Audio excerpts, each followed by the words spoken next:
This way. Over here. I'm up on the colonnade of St. Peter's Cathedral in Rome, high above the crowd, looking down on all these Catholics. Not many people are allowed up here. You know what the Vatican's like. It's been ruling the Catholics for 2,000 years, so there's no need to be nice to me. But I told them what I wanted to do up here, and they agreed immediately. Because they could see as well that this is the best place to do what I wanted to do, which is to understand properly, at last, that great, sprawling, ungainly, but glorious art movement, the Baroque.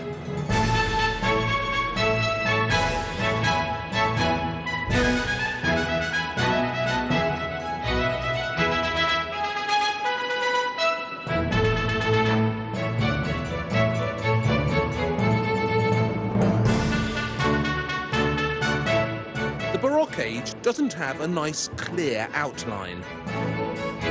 It sprawled across the 17th century and beyond. It wasn't a tidy movement, but it spawned some of our greatest art.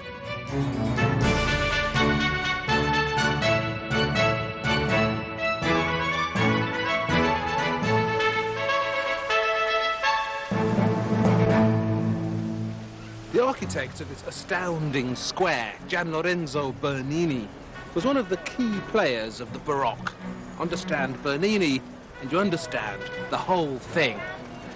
And what he invented here, in this piazza, was this huge colonnade that encircles you, gathers you up. It's like a giant pair of arms. Now, 300,000 people could fit in here. That's 3 times more than Wembley Stadium. And every single one of them gets this big hug from Bernini's piazza.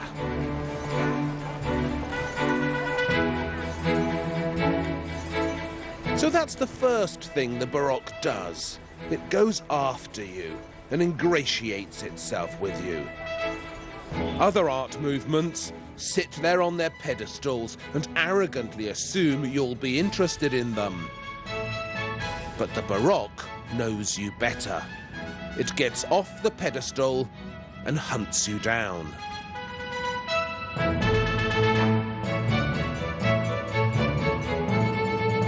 Another of its ambitions is to impress you with its bigness, its grandeur, its drama.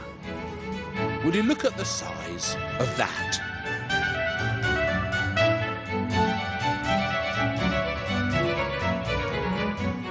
And when it fell into the hands of intense geniuses, it became dark and edgy, got all psychological on us, and blurred the divide between art and reality. And when painting wasn't enough, the Baroque roped in all the other arts to work on you as well. Architecture, sculpture, music, everything at once. It was after you, so it threw the kitchen sink at you.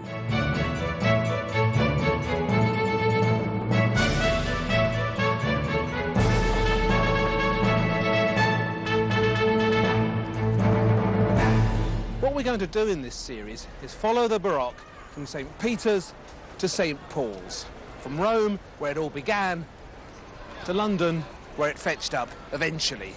Because another of the things that makes the Baroque special is its range. It went everywhere and basically spent the entire 17th century travelling about. And the really cunning thing about it is that wherever it went, it adopted the local customs and changed. And the first place we're going to visit is up here in northern Italy, in Trento.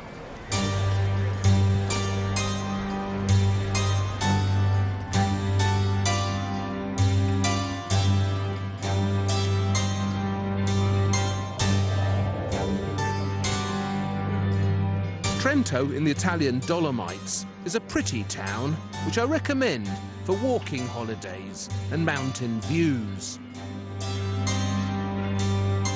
But don't let its modern tranquility fool you, because a great war started up here, a war of art.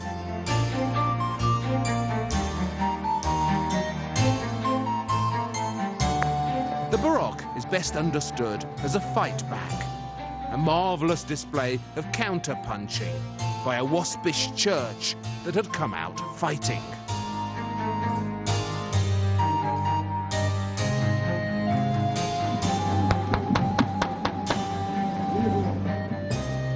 When Martin Luther nailed his 95 Theses onto the church door in Wittenberg in 1517 and launched the Protestant revolt against what he called the sink of Roman sodomy, the popes, the cardinals, he wasn't just taking on the Catholic Church. Luther was taking on the whole of Italy, the entire southern Mediterranean worldview and all that goes with it. The colours, the fruitiness, the passions.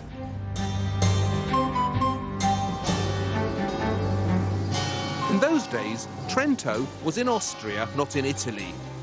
And it was here that the mighty Council of Trent met in 1545 to plot the fight back.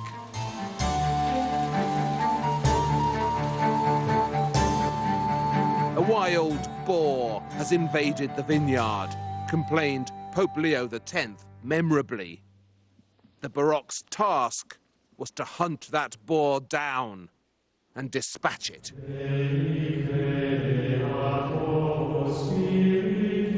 For nearly 20 years, the Council of Trent met here in the cathedral in Trento to plan the Catholic riposte.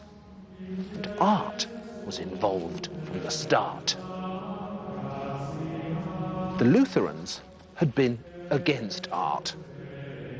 They saw it as a regrettable vanity that led to the worship of false idols. Terrible waves of iconoclasm had torn across Northern Europe, destroying paintings, burning statues. But the Catholic Church had always believed in art. It relied on it.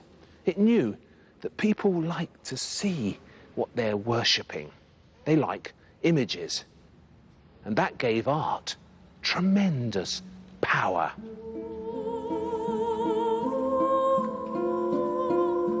Great profit is derived from all sacred images, declared the council. And when we kiss the sacred image and prostrate ourselves before it, we adore Christ. If anyone shall teach contrary to these decrees, concluded the council scarily, let him be anathema, anathema, anathema.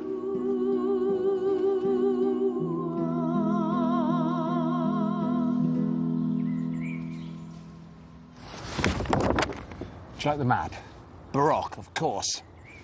It was produced in Amsterdam in 1617 by Willem Blauw, the finest and busiest of the Baroque map makers.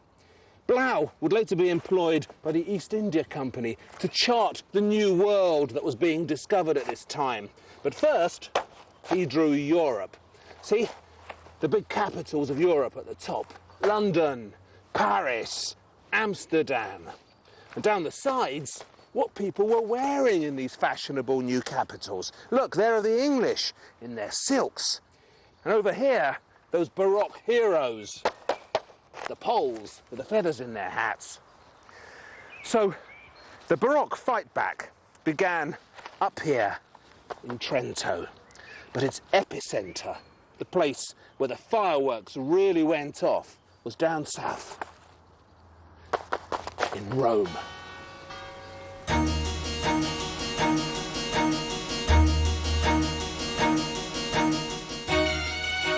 The Eternal City had a fight on its hands.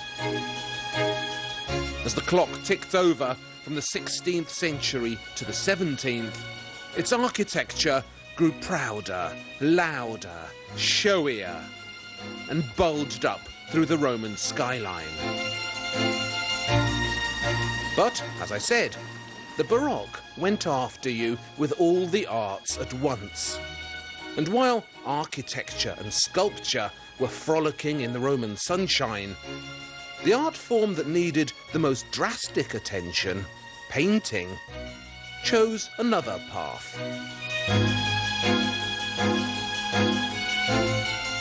The Council of Trent instructed its artists to get out there and grab people's attention.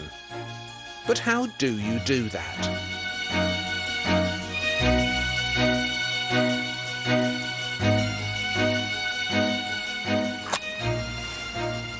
One very effective trick is to make dramatic use of the dark and turn painting into theatre.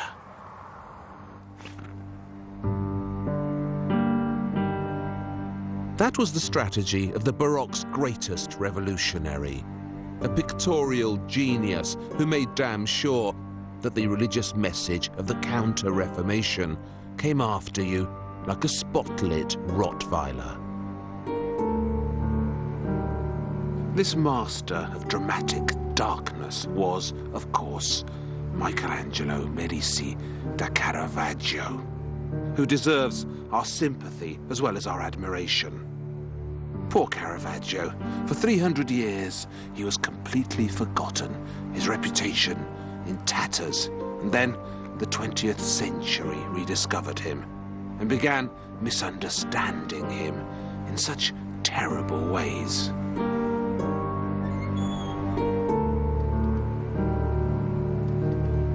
What rubbish has been spouted about Caravaggio?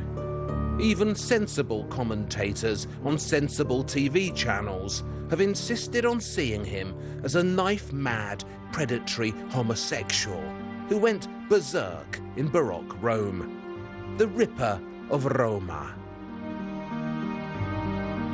This demonic image of Caravaggio annoys me like nothing else in the Baroque world. As if a sex-mad, out-of-control Roman crazy could really have painted this.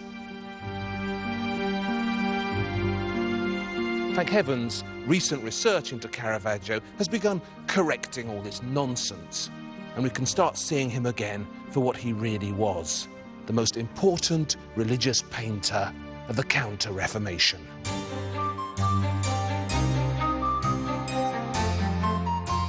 Caravaggio did everything the Council of Trent demanded of its artists. He created a vivid new religious art that spoke to the people in a language they could effortlessly understand, a language that moved them and changed them. Before Caravaggio came along, religious art was set somewhere out there, somewhere distant and fluffy. But he made sure it took place right under your nose. Here, now, close enough to touch. The cast list changed too. Real people rounded up in taverns and markets and chosen for their characterful faces replaced the impossible gods of old.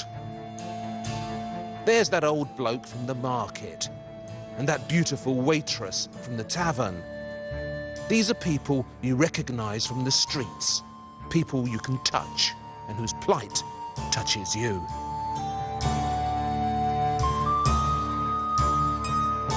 It's as if Caravaggio has set himself the task of completely reinventing religious art, and he uses every Baroque trick in the book to get your attention.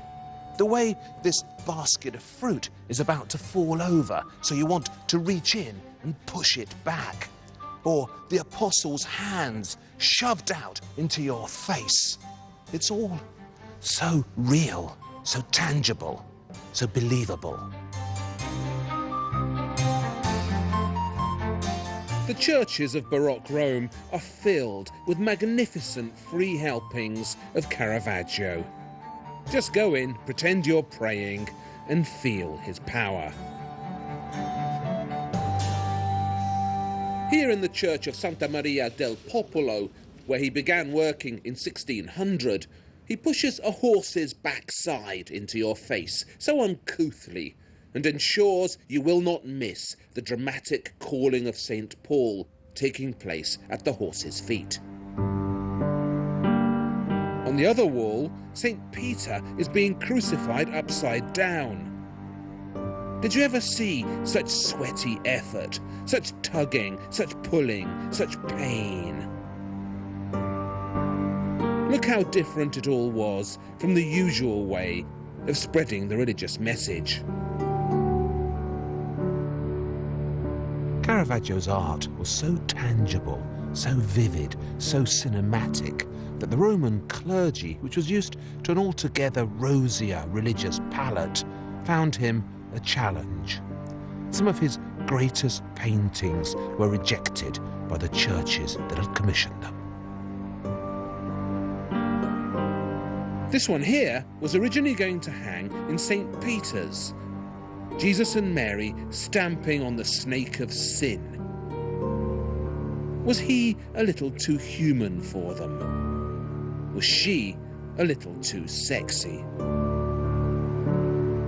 Even his great Death of the Virgin was rejected by the monks. Mary, they spat, looked like a bloated whore who'd been pulled out of a river. But I don't think she does. She just looks like a real woman. And in my book, Caravaggio was the best painter of convincing Marys the world of art has seen. Are they too beautiful for their own good? Maybe. Do I mind that? Not at all. While the clergy complained, the public responded and understood. Caravaggio's lesson, his darkness, his drama, seeped out of Rome and infiltrated the international Baroque at an astonishing speed.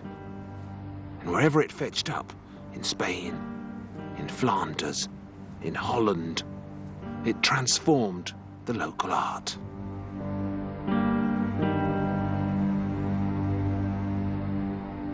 It's a strange name for an art movement, don't you think? Baroque. What does it mean? Where does it come from? If you think of the Renaissance, that's a very clear idea. Renaissance is French for rebirth, the rebirth of civilization. But Baroque?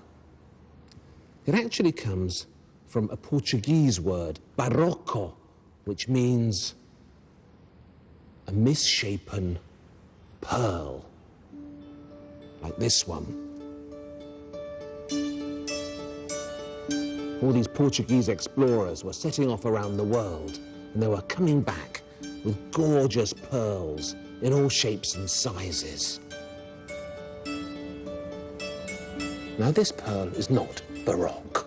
This is like the Renaissance, perfectly formed, exquisite, delicate, so civilized, precious.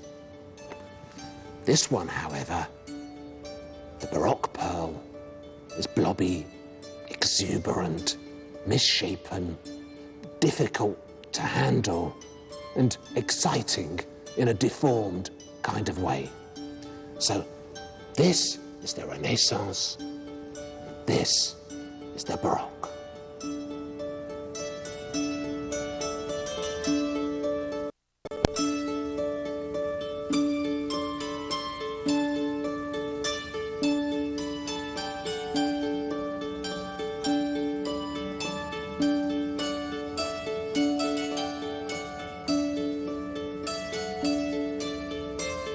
Nowhere was this barocco outline more obvious than in the bendy direction now taken by architecture.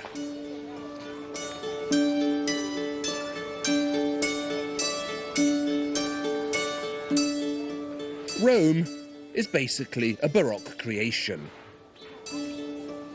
I know it's got the great ancient ruins and the fine Renaissance palaces, but the default architecture here, the stuff that gives the city its main mood, is Baroque.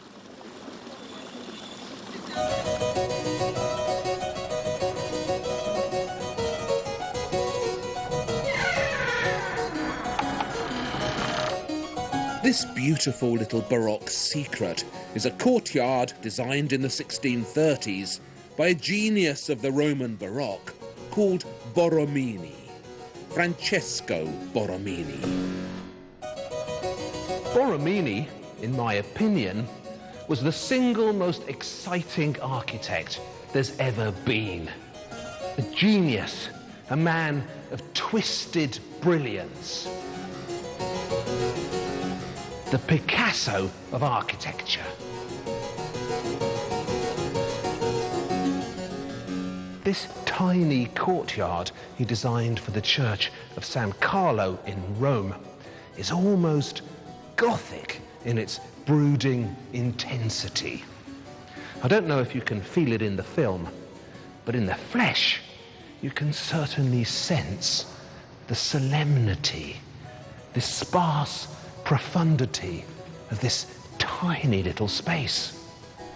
And remember, architecture speaks to the body, not just the eyes.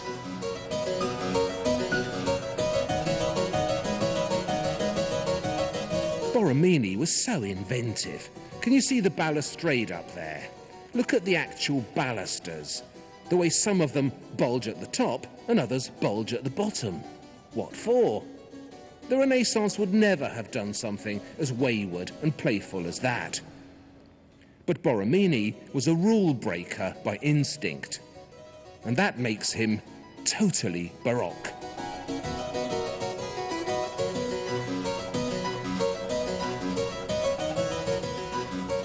So this is the cloister around which the monks would walk and read their Bibles. Now look at the church.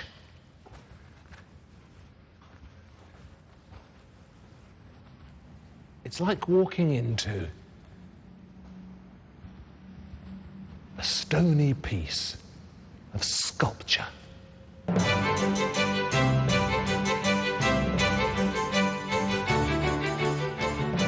I've been in here scores of times. I never miss it if I'm in Rome. And I've stared and stared at this remarkable interior. But if you asked me to draw what's happening to the walls in here, I couldn't do it. It's too complicated, too fidgety, too inventive. But what I can do is to try and draw a plan of the building, because it's completely crazy. What Borromini's trying to do here is to blend two completely different shapes.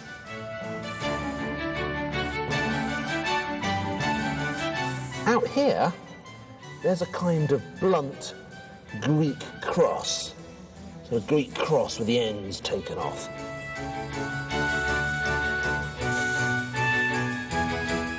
But in the middle, all that becomes a perfect oval.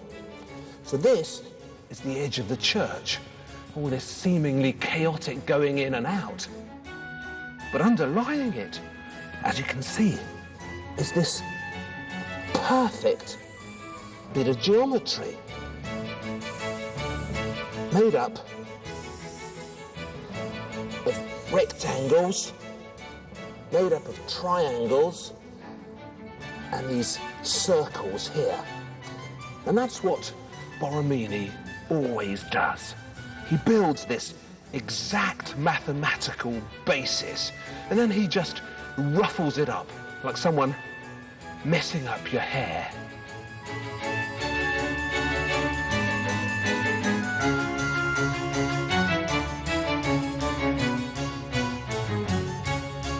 I've seen geometry as madly busy as that on the great domes of Islam, but never in a Christian church.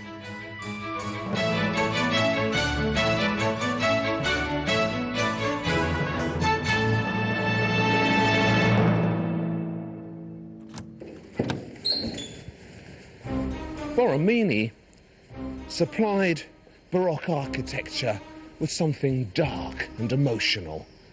It's feminine principle. It's yin. But every yin, of course, needs a yang. And in Baroque Rome, the undisputed king of yang was Gian Lorenzo Bernini.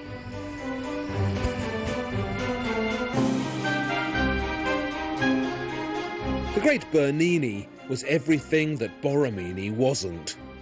Handsome, rich, haughty, a smooth operator who charmed the kings and the popes. As architect, as sculptor, as painter, the man could do everything. And the raw spirit of the Baroque coursed through his veins as fiercely as the water spouting from one of his fountains.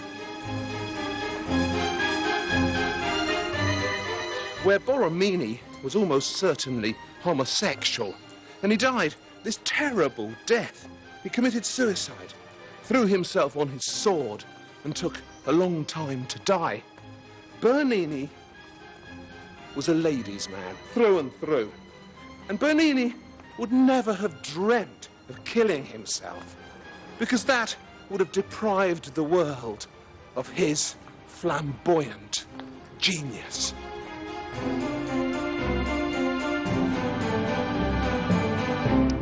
San Andrea al Quirinale by Bernini. It's just a couple of 100 feet up the road from Borromini's San Carlo, but it seems to come from a different architectural planet. Borromini invented the curved church facade that bends the front of the church out into the street. But Bernini, he got really good at it too. And then out here, another curve going the other way. And that's the Baroque for you. It twists this way and that, always on the move, like a restless dragonfly.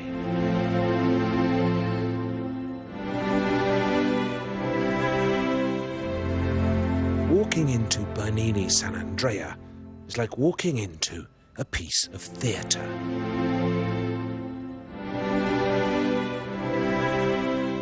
Bernini fills his church with rich colour.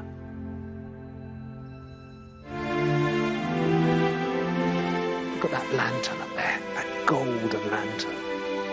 You put yellow glass up there, so when the sun shines, it's as if the whole interior is being flooded with this gorgeous, golden, divine light.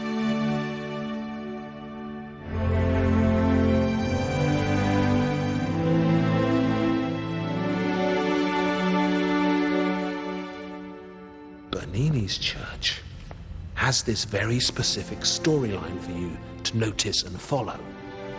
So St. Andrew, the patron of the church, is being martyred here. He's heading up towards heaven there. And right at the very top, in the lantern, he's being welcomed into heaven. The little cherubs are even standing aside to make room for him so he can go up there. It's a very theatrical effect, very different from anything Borromini ever tried to do.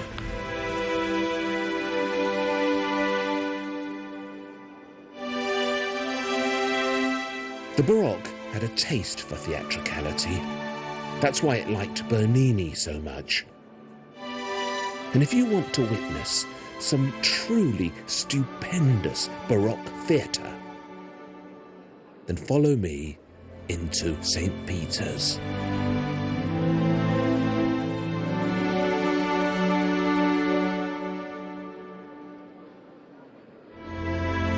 That extraordinary creation in front of us is Bernini's Baldacchino, put up under the transept between 1624 and 1633. Now you have a good look at it, you tell me. Is that sculpture, or is it architecture? Or is it a combination of the two, so it doesn't really matter? I go for the last option. That's what you get with a Baroque. All the dividing lines get blurred.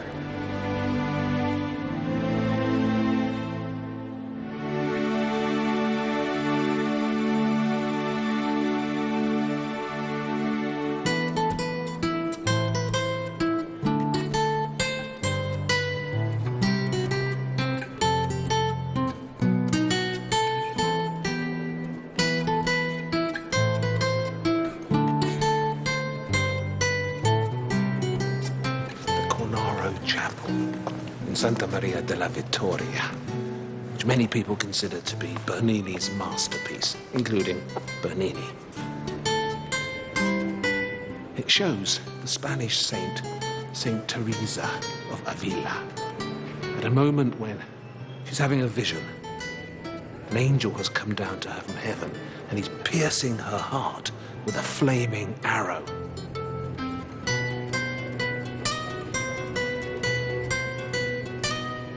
So real was the pain to me that I moaned out loud several times. And yet, it was so indescribably sweet that I could not wish to be released from it. When the angel withdrew his spear, I was left with a great love of God.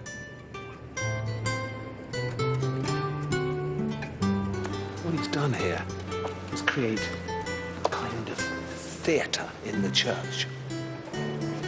On either side, sitting in these boxes, is the family that commissioned the Cornaro Chapel, the Cornaro family. Up there on the right, with the little beard, looks a little bit like Shakespeare. That's Federico Cornaro. He's the one who actually paid for it all. So the Cornaro family has gathered to witness this miraculous event at the centre.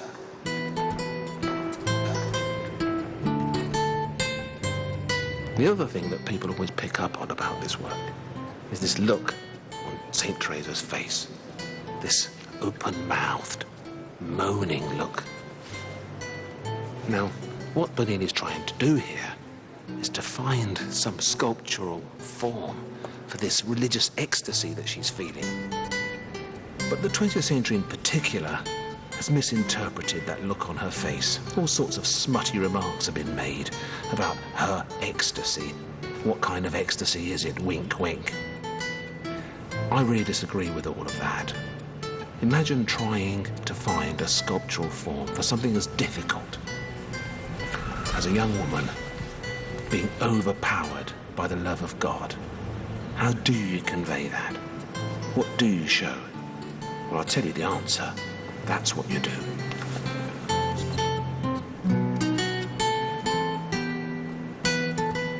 This is art dazzling you with miracles. In Bernini's hands, stone comes alive and stops behaving like stone. He could turn rock into flesh, and women into trees. His work is filled with movement and restless transformation. The Cornaro Chapel is a fusion of sculpture, painting, marbling, gilding. Even the real light of God has been roped into achieving this great Baroque effect.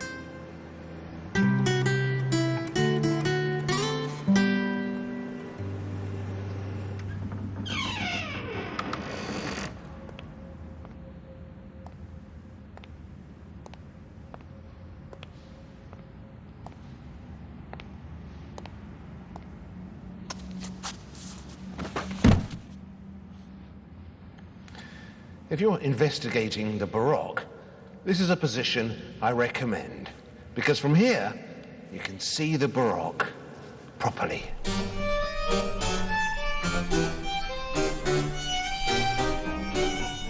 The Baroque loved painted ceilings, filling the air above you and around you with remarkable sights was a very Baroque ambition. Of course, painted ceilings had existed in Italian art for centuries. The Sistine Chapel was just the best-known example. But they're difficult to do. The Baroque, however, was never afraid of effort. Whatever it took, whatever it cost, the Baroque was up for it. And it developed such a fierce appetite for the painted ceiling. When the art is all around you and above you, it creates this other world into which you've stepped, a new reality.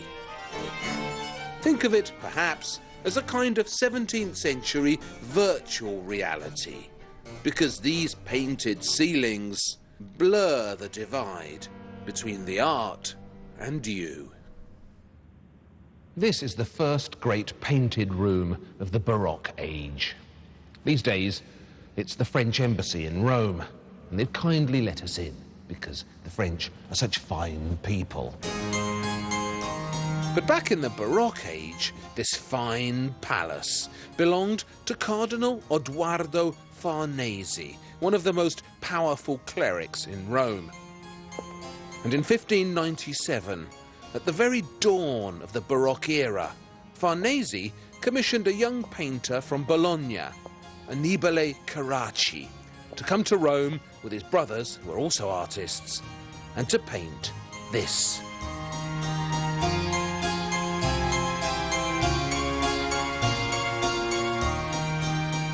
Cardinal Odoardo Farnese should have been a man of God, and perhaps in his public life he was. But in his private life, back here in his palace, he seems to have unleashed his sinful side. And what he commissioned Annibale Carracci to paint in the Piano Nobile of the Farnese Palace is a room filled with stories about the mad love affairs of the gods.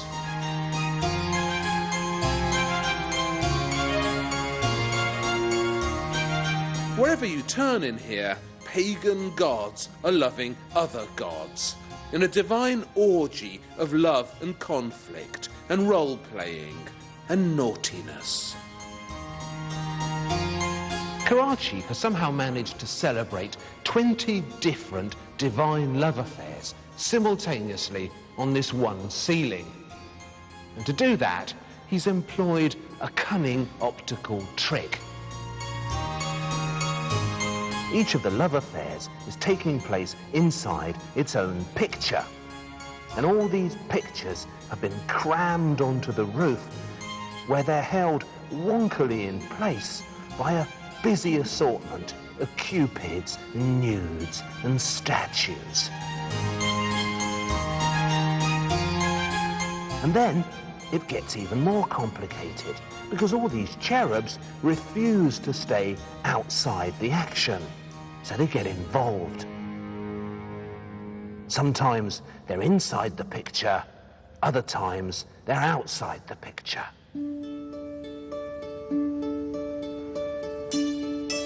Time and space are being played with by a master scenographer. They're being pulled out of the true in this glorious jumble of realities.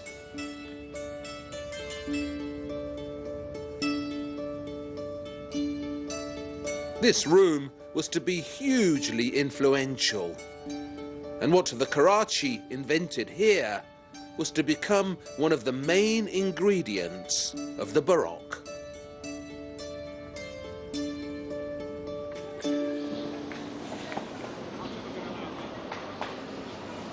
We dart about in this series, going here and there, with me telling you this and that, trying to grasp the Baroque. But to be honest, there's a much easier way. All you have to do to understand the Baroque fully and perfectly is to come in here and look up at that. That is the Baroque.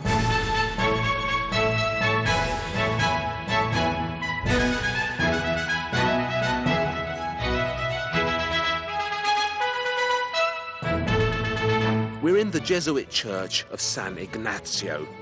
It was built to celebrate the canonization of Ignatius Loyola, the founder of the Jesuits. That's him up there on the cloud. In 1626, Pope Gregory XV officially made Ignatius a saint, and all this could begin.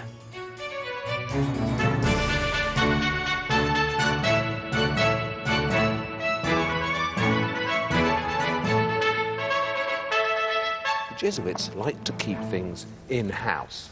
It kept down the costs and ensured that the opinions being expressed by the artist were Jesuit opinions.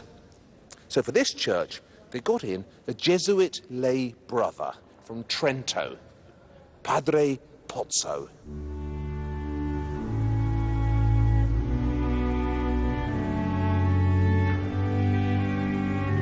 Pozzo was a master of illusion. He was the best there's ever been at making small spaces look huge. His influential book on achieving these amazing optical illusions was read by everybody through the ages. They even say that Cecil B. DeMille consulted it when planning his biggest cinema moments. Because Padre Pozzo was a wonderful movie maker, born 300 years early. Pozzo's first work in here was this dark, illusionistic dome, which, unlike a real dome, was cheap and easy to repair. You just got someone in and repainted it. The little dome was so convincing, the Jesuits decided to unleash Pozzo on the rest of the church. All that is basically a flat roof. The entire sky has been painted. Every cloud, every architrave, every column. What Pozzo's done here is to use his Baroque magic to open up the roof and create this stupendous shortcut to heaven. And right in the middle, floating up on a cloud, is St. Ignatius himself. He's going up to heaven, where Jesus is waiting to greet him. And see that glorious light emanating from the wound in Jesus' side? That's the light of divine revelation, pouring out of Jesus and into St. Ignatius. Then it's being scattered further to the four corners of the earth. To Asia, with that rather wonky camel. To Africa, with what, I suppose, must be a crocodile. Europe, rather tame in comparison.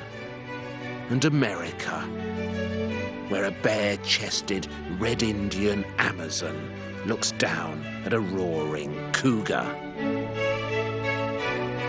All these were places that the Jesuits had their missions. It's what my daughter might call a rather cheesy bit of Jesuit propaganda. But what fantastic theatre, what ambition, what scale, what excitement.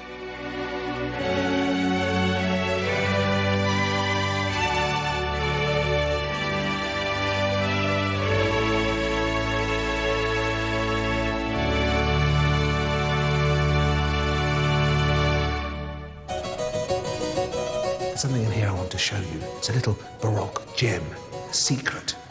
It's more work by Padre Pozzo.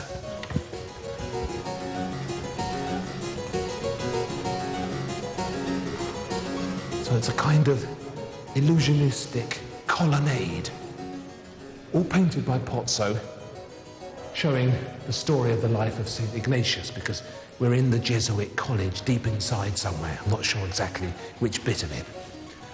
Now, what's amazing about this is that you can get really close to the Pozzo painting and see how it's done. For example, can you see the two figures over there holding up an urn on the left? Right, I'll go and point it out to you. Stay there, stay there. These two figures here. Come over here.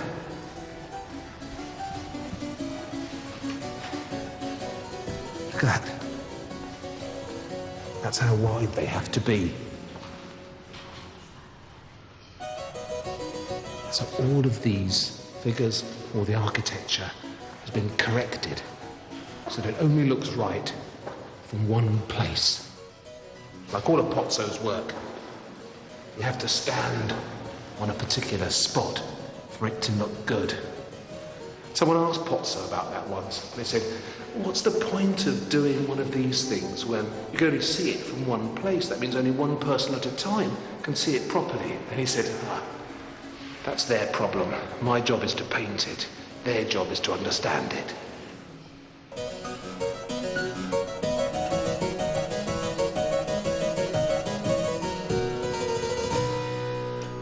So here in Rome, a revolution had been launched. Painting had been reinvented. Sculpture transformed. Architecture revolutionized. And it was time for the Baroque to spread its wings. Soon enough, it would arrive on the doorstep of most of the known world and become the first truly global art movement. But first, there was the rest of Italy to conquer. Down here in Naples, for instance, all sorts of Baroque darknesses were stirring. I don't want to go down there. I'm scared. But the story of the Baroque leaves me no option.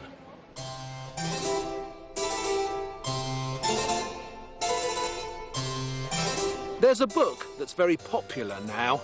I'm sure you've heard of it. 1,000 Places to See Before You Die, by Patricia Schultz. Naples isn't in it, but it should be, because that title, about seeing places before you die, is taken from a line by Goethe. See Naples and die, wrote Goethe ambiguously in the 18th century, after he'd spent some time here.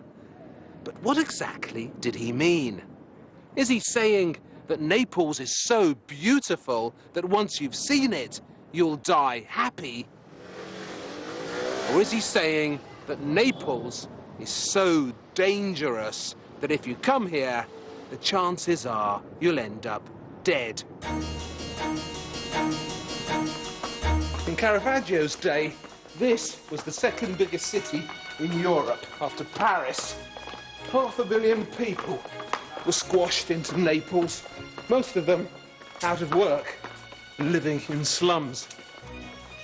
1 in 10 of the inhabitants was some sort of cleric, a priest, a nun. So religion and wickedness had carved up Naples between them, and the two of them were operating here in tandem.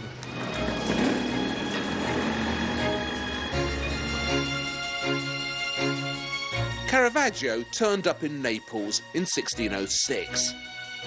He'd gotten into an argument in Rome over a tennis match and murdered his opponent. Now he was on the run.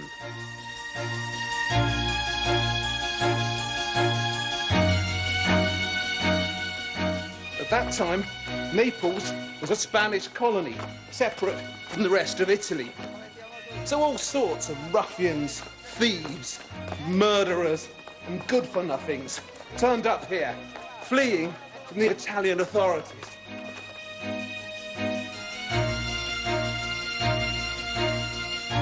Caravaggio's reputation got to Naples before he did, and he was soon at work here at his usual breakneck speed, painting some of his greatest pictures.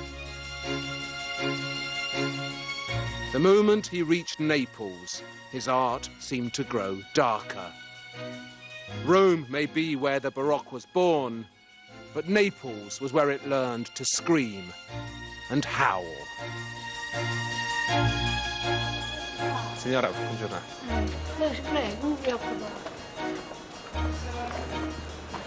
This is the Piemonte di Misericordia. It's the home church of another of these strange little confraternities that were so busy in the Baroque. The Misericordianists dispensed charity to the poor, so, as you can imagine, they were very busy in Naples.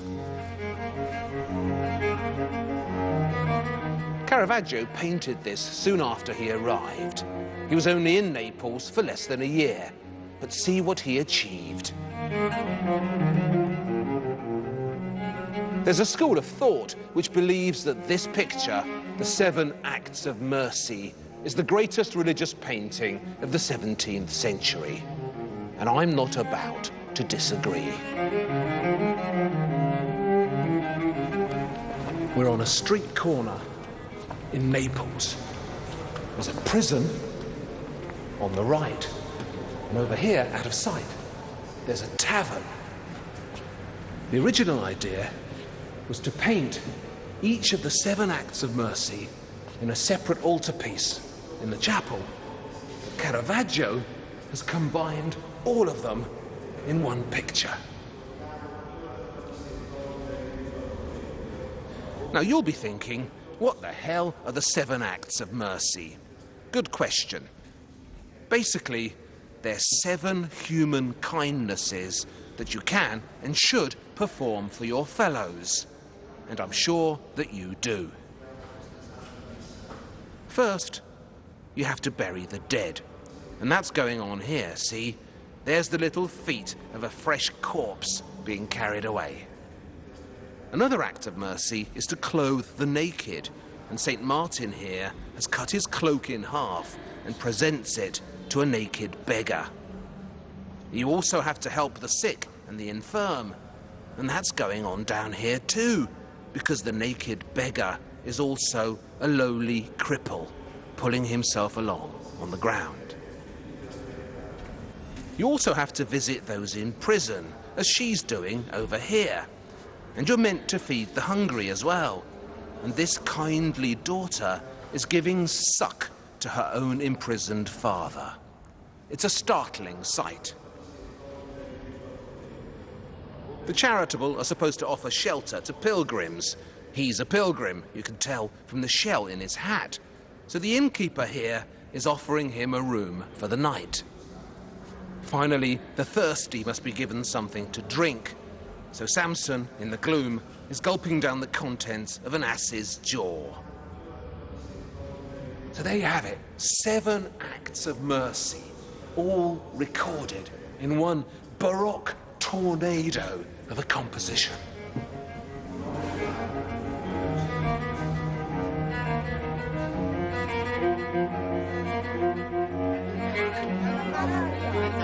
Caravaggio wasn't the only lawbreaker to seek refuge in Naples. There were many others, including a Spanish painter and Caravaggio worshipper called Giuseppe Ribera, or as the locals called him, La Spagnoletto, the Little Spaniard. This little Spaniard, Ribera, was a quarrelsome devil. He came to Naples to flee his creditors in Rome. And because Naples was under Spanish control then, Ribera had his pick of rich Spanish clients.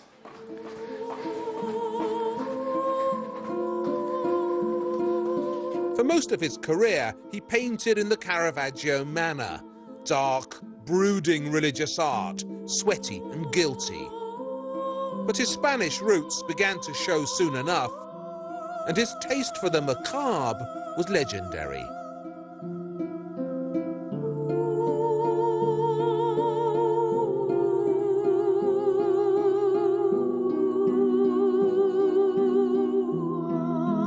This is Ribera's infamous bearded woman, whom he painted more than once. Ribera liked bearded women.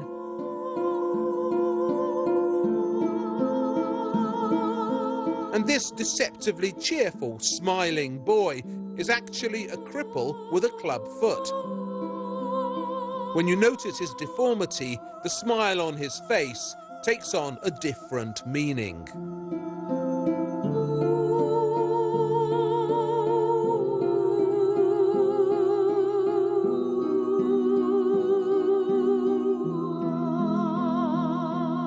Ribera was the main mover in a nasty little organisation, a kind of mini mafia called the Cabal of Naples.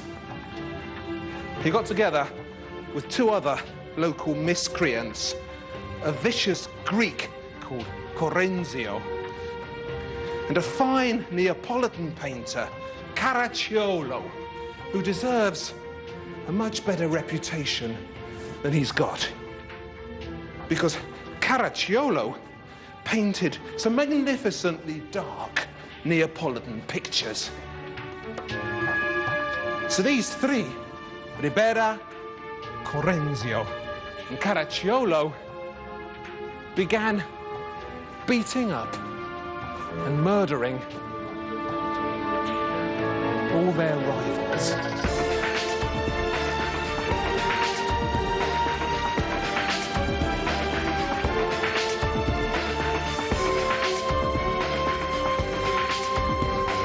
If you were a foreign painter taking business away from the cabal of Naples, you'd better beware. The cabal was particularly cruel to the followers of Annibale Carracci. Domenichino came here to paint a fresco, and every morning the cabal would remove what he'd done the day before, and then they'd put sand in his paint. Domenichino died in Naples, poisoned, they say, by the cabal.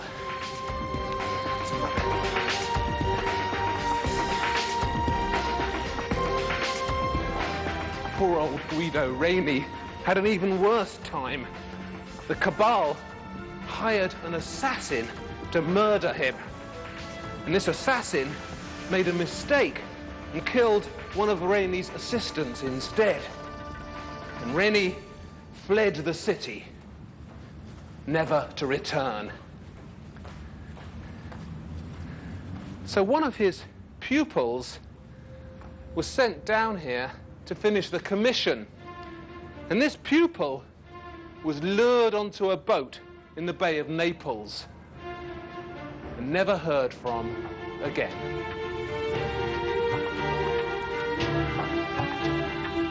The Cabal of Naples was wound up in 1641, but its work was done. The cheerful side of the Baroque had been kept out of Naples. By the time the Cabal was done with it, the Baroque had forgotten many of its good intentions. Darkness, violence, murder, horror, those were Naples's black gifts to the Baroque. And particularly to Spain, where our journey continues in the next film, and where the Baroque was taken to such passionate extremes.